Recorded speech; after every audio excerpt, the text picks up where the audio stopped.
जब भ्रमित अर्जुन कुरुक्षेत्र में सलाह के लिए अपने सारथी भगवान कृष्ण के पास गए तो भगवान कृष्ण ने कुछ तर्कसंगत दार्शनिक अवधारणाएं बताईं जो आज भी प्रासंगिक हैं। उससे पहले अगर आप भी भगवान श्री कृष्ण को मानते हो तो इस वीडियो को लाइक और चैनल को सब्सक्राइब कर दो। आप कितने भी अच्छे कर्म कर लो, लेकिन समाज आपके बुरे कार्यों को ही सदैव याद रखता है। इसीलिए लोग क्या कहेंगे यह सोचने से बेहतर है कि आप अपना कर्म करें। जन्म लेने वाले के लिए मृत्यु उसी प्रकार निश्चित है जितना कि मरने वाले के लिए जन्म लेना। इसलिए इस विषय पर शोक मनाना व्यर्थ है।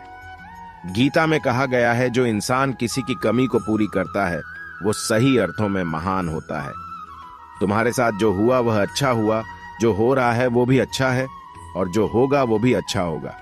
गीता के अनुसार जिंदगी में हम कितने सही हैं और कितने गलत हैं ये केवल दो लोग जानते हैं, एक परमात्मा और दूसरी हमारी अंतरात्मा। जीवन का आनंद ना तो भूतकाल में है और ना भविष्य काल में, बल्कि जीवन तो बस वर्तमान को जीने में है। जब तक शरीर है तब तक कमजोरियां तो रहेगी ही, इसलिए कमजोरियों की चिंता छोड़ो और जो सही कर्म है उस पर अपना ध्यान लगाओ। अर्जुन, तुम भला क्यों रोते हो? तुमने जो खोया क्या वह तुमने पैदा किया था? आज जो तुम्हारा है वह कल किसी और का होगा, क्योंकि परिवर्तन ही संसार का नियम है। किसी का अच्छा ना कर सको तो बुरा भी मत करना, क्योंकि दुनिया कमजोर है लेकिन दुनिया बनाने वाला नहीं। यदि कोई व्यक्ति विश्वास के साथ इच्छित वस्तु को लेकर नित्य चिंतन करता है तो वह जो चाहे वह बन सकता है। सच्चा धर्म यह है कि जिन बातों को इंसान अपने लिए अच्छा नहीं समझता उन्हें दूसरों के लिए भी प्रयोग ना करें। कोई भी व्यक्ति अपने विश्वास से बनता है। वह जैसा विश्वास करता है उसी अनुरूप बन जाता है। मन अशांत है और उसे नियंत्रित करना कठिन है, लेकिन अभ्यास से इसे वश में किया जा सकता है। मेरे लिए समस्त प्राणी समान है, ना तो कोई मुझे अत्यधिक प्रिय है और ना ही कम। लेकिन जो मेरी भक्ति पूरे मन से करते हैं मैं सदैव आवश्यकता पड़ने पर उनके काम आता हूं। मन की शांति से बढ़कर इस संसार में कोई भी संपत्ति नहीं है।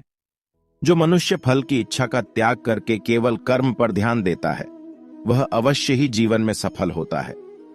कोई भी इंसान जन्म से नहीं बल्कि अपने कर्मों से महान बनता है। अपना, पराया, छोटा, बड़ा इत्यादि को भूलकर यह जानो कि यह सब तुम्हारा है और तुम प्रति एक के हो।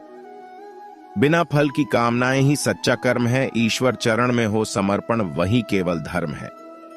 जो व्यक्ति क्रोध करता है उसके मन में भ्रम पैदा होता है, जिससे उसका बौद्धिक तर्क नष्ट हो जाता है और तभी व्यक्ति का धीरे धीरे पतन होने लगता है। गीता में लिखा है, जब इंसान की जरूरत बदल जाती है तब इंसान के बात करने का तरीका बदल जाता है। इस संपूर्ण संसार में अब कीर्ति मृत्यु से भी अधिक खराब होती है। सदैव संदेह करने वाले व्यक्ति के लिए प्रसन्नता न इस लोक में है न ही कहीं और।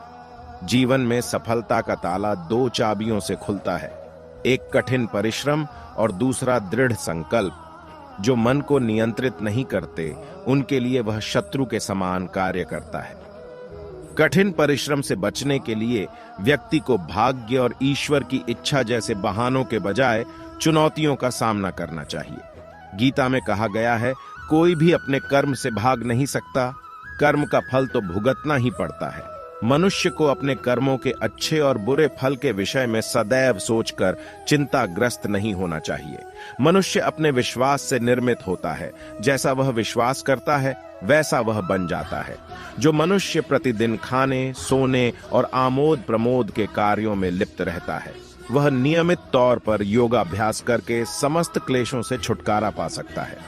जब इंसान अपने काम में आनंद खोज लेते हैं तब वे पूर्णता प्राप्त करते हैं। श्रीमद् भागवत गीता का मुख्य उद्देश्य मानव कल्याण करना है। इसलिए प्रत्येक मनुष्य को सदैव मानव कल्याण की ओर अग्रसरित रहना चाहिए।